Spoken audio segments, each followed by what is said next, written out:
Agora, Flamengo e Vasco, acho que entra muita coisa nessa equação, né? Porque pensando do ponto de vista de enfrentamento e de técnica, talvez Cruzeiro e São Paulo seja um jogo mais parelho. Equilibrado. Apesar de todo o crescimento do Vasco recente. Desde aquele último Flamengo e Vasco... O São Paulo tem outros interesses além do brasileiro. Não, tudo bem, mas eu tô falando de time, o interesse de técnica. do interesse do São Paulo tem nome, né? É Botafogo. E o São Paulo tá numa região da tabela que ele não... Se ele olhar para trás, ele não tem perigo. Não tem perigo. E também ele olha para frente, ele não vou ser campeão. Isso que o Caleri falou, que se o São Paulo perde para o Botafogo, né, acaba o ano do São Paulo. Eu quero falar de Flamengo e Vasco. Falaremos. Eu tô tentando puxar aqui o Flamengo e Vasco. É o jogo mais então, justamente por isso, Praz, assim, porque entra muita coisa nessa equação. Entra o 6-1. O Vasco não esqueceu do 6-1. Entra o crescimento do Vasco. Os primeiros jogos do Pedrinho como presidente, né? Foi, e da demissão do Álvaro, se eu não me engano, né? Foi depois desse Flamengo e Vasco. Entra o crescimento desse Vasco desde esse jogo. Entra o Flamengo, que o Pascoal pergunta qual o Flamengo, assim. Então, o que você prevê de dificuldade de lado a lado nessa partida, além da rivalidade? Eu acho que tudo isso que tu falou, Dani. Eu vejo o Flamengo não chegando no seu máximo, isso por motivos óbvios. Pelo jogo que teve no meio de semana, pelo jogo que vai ter no meio de semana. É um adversário difícil na Libertadores. E aí, do outro lado, o Vasco, em um momento muito melhor, em relação a ele mesmo, não em relação ao Flamengo, num momento muito melhor, já se afastando bem da zona de rebaixamento. Não, é nono. Numa semifinal de Copa do Brasil, porque se a gente for voltar no primeiro turno e pegar aquele jogo de 6-1, ali... O Vasco estava com carimbo de rebaixado. Teve recente aquele imbróglio jurídico, né, da saída da 777. O Vasco perde para o Flamengo de 6. Então, hoje é um outro momento. Demite o treinador? Mas mesmo assim, deve dizer, o Vasco é favorito? Não. Eu acho que ainda tem uma distância grande entre os elencos e entre a estruturação dos clubes, né? Falando em processos, em organização. E eu acho que isso não é nenhum absurdo, porque é natural, né? O Pedrinho, ele assumiu o Vasco há pouco tempo e ainda, de certa forma, com as mãos atadas, né? Sim. Porque teve esse acordo para suspender a ação, mas ainda tem uma indefinição no Vasco, né? O Vasco vai trocar de acionista maioritário, mas ainda não se fez isso. Teria um aporte em setembro, que não vai ter, óbvio, né? Então, assim, o final do ano do Vasco, como que vai ser isso? Como que o Vasco vai gerir isso? Por isso que eu acho que é um jogo para empate. 1-1. Não, no placar não era agora ainda. Já foi se antecipando. Que é isso? Já foi tirando o problema da frente. Você ficou nervoso com o Flamengo e Vasco, já falou logo do empate. O 6-1 foi um divisor de águas mesmo na temporada do Vasco, porque a partir dali tudo se chacoalhou. E a grande mudança que o Vasco tem do que ele era para o que ele é hoje, e isso é o mérito do Rafael Paiva, porque por mais que ele tenha recebido reforços, os reforços não jogam, né? Os jogadores, o Vasco que melhorou é o Vasco que o Rafael Paiva recebeu, e é um Vasco que é muito competitivo. A escalação desse jogo do Flamengo, eu estava olhando agora, para a escalação de hoje? É mesmo. Muda... Flamengo? Não, o do 6-1 para agora... Ele estabelece o Hugo Moura e o Matheus Carvalho como os volantes titulares. Né? Antes estava jogando Galdames, jogando Esforço. Mudou Galdames, esse é o time. O time é e ele transforma o time em um time competitivo. Essa é a marca do Vasco, do Rafael Paiva. E com um time competitivo, o Vasco é capaz de competir com o Flamengo. Com Esforço jogando no meio campo essa última partida com o Atlético Paranaense. E eu não gostei, preferia que tivesse jogado o Matheus Cocão. Depois entrou o Cocão no final. E assim, a gente viu qual é o ponto fraco do Flamengo do ponto de vista defensivo. A bola cruzada na área. Para quem tem Pablo Verratti, para quem tem Lucas Piton, tá meio óbvio qual vai ser o caminho que o Vasco vai tentar explorar para encontrar o Verratti para tentar vencer o jogo. E aí talvez tenha um ponto interessante da gente observar pensando no jogo, porque provavelmente vai ser a estreia do Alexandro, né? Se tiver condição de jogo, já, obviamente, mas está regularizado, e o Ayrton Lucas, que é o único outro lateral esquerdo de disposição, está suspenso para a partida, assim. Acho que tem dois lados para olhar para isso. Um é entrosamento, é ritmo de jogo, que complica. Claro. E o outro é qualidade e característica. Assim, o Alexandre tem uma característica diferente do Ayrton Lucas, que é justamente de fechar e proteger a zaga, né? Pode ser, é um cara que não deve sentir jogo, porque o cara com a experiência do Alexandre, né? Para ele é até interessante estrear no Clássico, e ele deve bater com o lado do Vasco, e tem o PH, tem o Paulo Henrique, que para mim é menos falado do que deveria, faz uma temporada bastante sólida. Acho que vai ser um jogo... Esse jogo aí também, o Pomita vacilou demais. O segundo gol, aquele gol de Pedro de peito. Tentando achar em que rodada foi esse jogo para olhar a escalação, eu não consigo. Sétima rodada. E eu acho que... Quer que eu tire a escalação? O lateral direito do Vasco, Jogou com 3 zagueiros. gosta muito do apoio. Eu acho que ele tem uma situação muito interessante para apoiar, jogar. É o cara que tem muito apoio. Nesse jogo do Vasco aí, o time entrou com um propósito. O propósito do time do Vasco era fazer um gol e segurar o Flamengo. E o grande equívoco foi esse. Você não faz um gol e segura o Flamengo. Tanto que a prova veio depois, com o Pedro em campo ainda, 6-1 no placar. A vergonha foi grande. Você sabe que perder de 1-0 é uma vergonha. Sim, claro. Mas de 6 a vergonha é muito maior. Ainda mais num clássico como esse. Perder de 6 é muito maior. E é claro que quem ganha até pode esquecer, mas quem perde não esquece.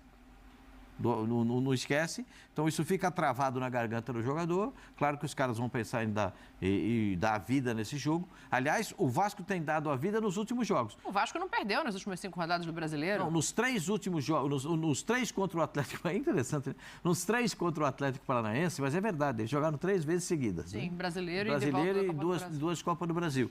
O Vasco teve um empenho espetacular.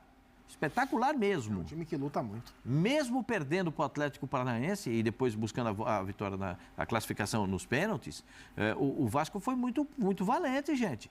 O Vasco foi valente, porque o segundo tempo do Atlético Paranaense era para emborcar o Vasco, mas aí o Léo Jardim pegou o impossível. Pegou o impossível. Agora, o que vai acontecer nesse jogo? Vai passar, na minha interpretação, não passa diretamente pela escalação do Vasco. O Vasco vai com o que ele tem. Porque o Vasco vai ter que botar o que ele tem de melhor. Até porque não joga no meio de semana, né? Verdade. Vai ter que botar o que tem de melhor. O Flamengo tem que dar uma repensada no time, uma repaginada no time, que jogou essa última partida contra o Bahia, para ver como encaminha. Mas eu acho que a questão é mais do meio para frente, não é? Porque, vamos lá, vamos pensar no Flamengo... Começa com o goleiro, vai mudar. Poupado. Vamos pensar no Flamengo dos poupados, vai. Já muda o goleiro. Vai ter o Rossi no gol, provavelmente. Na direita, Wesley ou Varela? O Varela voltou, descansou nesse jogo e deve jogar esse. Aí a dupla de zaga. Você tem opções ali para dupla de zaga. Você tem o Davi Luiz, se você precisar descansar algum dos zagueiros, o Fabrício ou o Léo. À esquerda, provavelmente o Alexandre, a menos que, enfim, o Tite não entenda que é a hora dele estrear ainda por algum motivo. Aí tem o menino da base, tem a opção do Léo Pereira improvisado ali, que aí eu já acho que modifica muito o sistema. Aí vamos para o meio-campo. Léo Ortiz e Pulgar, que descansou. O Eric Pulgar descansou. O Léo Ortiz vai jogar? De La Cruz volta? Pode. Eu acho que o De La Cruz, se voltar, ainda é para ganhar minutagem. Vai entrar no segundo tempo. A questão é do meio para frente. O Arrascaeta não vai jogar. O Gerson você não tira porque ele não sai. Então deve ser Léo Ortiz, Eric Pulgar e Gerson. Tem o Alan. E aí você forma o trio de ataque. O Luiz Araújo, Carlinhos pode jogar, Bruno Henrique aberto pelo lado. Opções ele tem, né? O Plata pode estrear também. Não, é isso que eu tô falando, assim, porque o Pascoal coloca aqui Flamengo vai ser. O Plata joga nas 3 da frente. Pode ser Plata, Araújo e BH na frente. Esse Flamengo que a gente tá montando aqui, né? Pensando nas opções, o enfrentamento muda? Pode ser o Carlinhos também com o Plata vindo do lado do campo para dentro. Carlinhos fez uma boa final, foi uma boa semifinal, né, de Campeonato Carioca. Foi. Nova Iguaçu e Vasco. Semifinal. Foi semi. De repente ele pode ser ele o central. A gente não falou no Gabigol, hein? Mas é porque por tudo que a gente já falou no começo aqui do programa, a gente não está colocando o Gabigol sem o Arrascaeta, é a posição mais provável de o Tite encaixá-lo, é justamente no desfalque do Arrascaeta. Tem o Lohan também, né? Tem, mas assim, onde é mais provável o Arrascaeta brigar por uma vaga no time do Flamengo? Como centroavante? O Gabigol. Como centroavante ou quando abrir uma brecha por trás? Quando abrir uma brecha. A brecha talvez esteja aberta, não sei, né? Pode ser, vai que o Gabriel joga 90 minutos. Se o Carrijo pudesse jogar, era a vez do Carrijo. O Alcaraz. O Alcaraz. Eu falei Carrijo é do Corinthians. O Carrijo é do Corinthians. O Alcaraz. Sim. O Alcaraz, se pudesse jogar, o jogo dele. E a característica, tanto pro atacante, pro Plata, né? Quanto para ele. Ele jogou 45 minutos e foi expulso. Não, mas é que... eu vou dizer um negócio... não se ajuda. Não. O jogo nos acresce. Os caras não se ajudam. Ali, a gente falou da arbitragem, do lance da expulsão ou não do jogador do Atlético Mineiro, do Júnior Alonso. Eu achei que foi cartão amarelo. No dia quando o VAR chama o árbitro para ver a confusão, ele tinha que expulsar sim.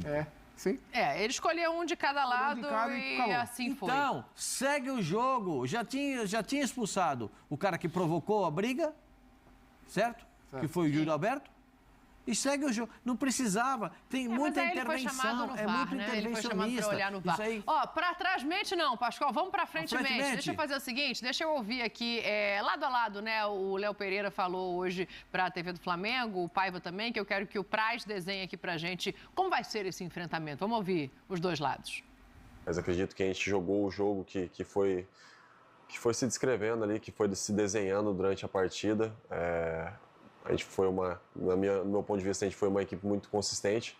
Na hora de defender, a gente defendeu muito bem. Na hora de atacar, a gente soube explorar os vacios do Bahia. E a gente conseguiu essa classificação, uma classificação importante, que nos dá essa vaga aí na semifinal. E agora é focar no jogo de domingo. É claro que teve a comemoração assim depois, todo mundo estava bem feliz ali depois, comemorando. E a gente merece, quando a gente ganha, a gente tem que comemorar ali naquele momento, durante a noite, com os nossos familiares, com os nossos amigos. Mas no outro dia a gente já sabe que tem que se preparar, porque no já outro dia tem. Mesmo, literalmente. Hoje já tem outra. Já tem que se preparar, porque domingo tem um clássico, e é um clássico importante, a gente sabe. O maior clássico do futebol brasileiro. A gente espera fazer Concordo. uma grande atuação e conseguir esses 3 pontos, que vai ser muito importante para nossas ambições no brasileiro também, né? O nosso foco total na semana foi o Atlético Paranaense. Em nenhum momento a gente desviou o foco, porque a gente sabia da importância desse jogo e da dificuldade que ele ia ser. Então a gente ainda nem olhou para o Flamengo da forma que deveria, porque a gente não poderia ter olhado antes mesmo. A gente tinha que focar nesse jogo. Acho que agora a gente tem que curtir um pouquinho o momento, né? Desfrutar um pouquinho dessa vitória, dessa classificação, desse momento. E a partir de amanhã o foco tem que ser 100% no Flamengo. É um clássico gigante. A gente sabe que vai ser um jogo dificílimo para a gente. A gente precisa pontuar no Campeonato Brasileiro. A gente precisa manter o foco da onde a gente quer estar e chegar também. A gente sabe que a gente vai ter um grande jogo, um grande clássico. O que a gente promete é que a gente vai trabalhar muito, vai se doar muito, a gente vai buscar o nosso melhor para a gente buscar um grande jogo e, se possível, um bom resultado. Tá aí, ó, o Paiva mudou a cara desse Vasco, mudou a confiança desse Vasco, mudou o lugar da tabela desse Vasco. Como é que você imagina esse enfrentamento do ponto de vista de campo mesmo, assim, de o Flamengo ter a característica de ficar com a bola, de como o Vasco vai se posicionar nesse jogo? Essa entrevista foi logo depois do jogo do Atlético, né? Porque ele fala ali que vamos comemorar, vamos desfrutar, né? E nós estamos na sexta-feira. Não, ele estava comemorando na quarta, agora ele já parou de comemorar. Vira e aí é Flamengo, porque é um clássico, com tudo que a gente falou, né? O histórico que tem de rivalidade, o 6-1, foi o primeiro clássico do Pedrinho como presidente. Certeza que o Pedrinho tem esse jogo agora como um jogo especial para ele, até como imagem, porque ele assume o Vasco e tem aquela derrota pesada, então ele quer, como vascaíno, como presidente, ele quer dar uma resposta. E o pai fala ali, nós temos que pontuar. Então, você acha que o jogador num jogo como esse, ele entra pensando mais no que passou, no 6-1, ou numa possibilidade de um novo enfrentamento da Copa do Brasil? Porque pode ser que seja um confronto de final de Copa do Brasil, se os dois passarem. Ah, não. Acho que o primeiro que vem na cabeça é o 6-1. Especialmente o time do Vasco. Porque é muito forte. Se fosse 2-1, 3-1, mas 6-1, Dani, é muito forte. Num clássico contra o Flamengo é muito forte. Pensa nisso. Mas ele falou ali, nós temos que pontuar, porque não sei o que, tem que continuar o bom momento. Eu acho que ele vai no mesmo pensamento que eu. Eu acho que um empate, pelas circunstâncias, pelo Vasco ter jogado,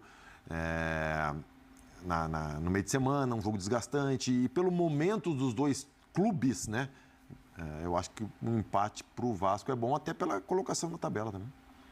O Zupa entra num ponto legal, né? Que é assim, de pensar no Verratti lá na área. É o caminho. O Verratti é um jogador que explora muito o cabeceio, e não bola precisa aérea. servi-lo tantas vezes. O Verratti é o tipo do cara que não precisa... Claro que é melhor que ele receba, mas ele não precisa receber 5 bolas no jogo. Se ele receber 2 bolas no jogo, uma ele vai guardar. O nível de aproveitamento dele na bola aérea é uma coisa assombrosa.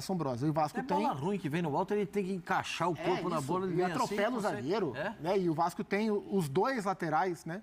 Mas especialmente o Piton. O Piton tem uma maneira de encontrar o Verratti, que é coisa rara. O PH também, mas o Piton mais. Certamente vai ser esse o caminho. Tenho dúvida se o Paiva vai com o Payet ou se ele vai com o meio campo mais reforçado, por ser o Flamengo. né? Porque o Payet, no momento sem bola, para o tipo de jogo que o Vasco talvez tenha que fazer contra o Flamengo, talvez não seja a melhor escolha. É que o Adson, né, não está jogando, né? Porque o Adson corria para o Payet, né? Agora... Ryan, David e o Verratti. O Ryan foi expulso na Copa do Brasil, mas pode jogar no Brasileiro. E o David é um cara que cresceu muito de produção nas mãos do Rafael Paiva. O Vasco vai competir contra o Flamengo. Não sei se vai ganhar. Vai competir, né? Não imagino o Vasco que não vai competiu. brigar pela posse. Porque o Vasco não competiu. 6-1 foi isso, foi uma ausência de competição Sim, por parte do Vasco. Mas dali pra frente hoje esse time competir, compete, né, contra qualquer um. A situação é completamente diferente daquele jogo, né? Sim. E até o Mas você imagina um Vasco brigando pela posse de bola? Isso eu acho mais difícil, né? Improvável. Não, eu acho que o Vasco vai ter que... O Vasco vai usar o que ele tem de melhor, que é o chamado contra-ataque, né? O Vasco gosta muito dessa bola da velocidade, para poder chegar no seu centroavante. Eu acho o jogo muito complicado. Eu não vejo muita facilidade para o Flamengo nesse jogo, não. Até pelo que a gente falou em relação ao Bahia, né? O Bahia não é de transição rápida, e isso facilita a marcação do Flamengo. É um outro tipo de enfrentamento. Radicalmente outro tipo de jogo. A ultrapassagem dos laterais, a velocidade são dois pontas que jogam. Então a gente precisa ver, o comportamento... Você sabe que o que eu gosto do time do Vasco? É que o Vasco, quando toma um gol, os caras se incomodam. Não é igual a seleção brasileira, toma gol, todo mundo abaixa a cabeça, tudo assim. Os caras tá revoltado com a seleção. Os caras se incomodam. Você pode ver, o Vasco toma gol, tá um falando, isso aqui você não marcou. É isso. É isso. O Vasco tomou o gol contra o Atlético Paranaense, o Esforça pegou e foi chamar. O Esforça, tá chegando agora, foi chamar a atenção dos caras lá do Léo, entendeu? Sim. Vai reclamar do Maicon. Por quê? Porque alguém tem que se incomodar quando toma gol. Alguém tem que falar. Porque se todo mundo achar que tomar gol é bonito, perde o jogo. Que foi o que aconteceu no 6-1. Tomou de 6. Então, tem que se incomodar com isso, tem que se incomodar com o jogo. O jogador que chega acomodado para fazer um jogo dessa importância, melhor nem jogar. Mas não vai ser o caso. Tem que estar incomodado. É o que o Praz falou. Botar na cabeça deles, vocês tomaram de 6 lá, hein? A vergonha que vocês... O Pedrinho pode falar. A vergonha... Porque o presidente não precisa ir todo dia no vestiário, não. Mas de vez em quando é bom ir. Esse é um dia bom para ir lá. Ó a vergonha que vocês me fizeram passar. Eu quero ver o que vocês vão fazer lá hoje. Dito isso... 2-1 Flamengo.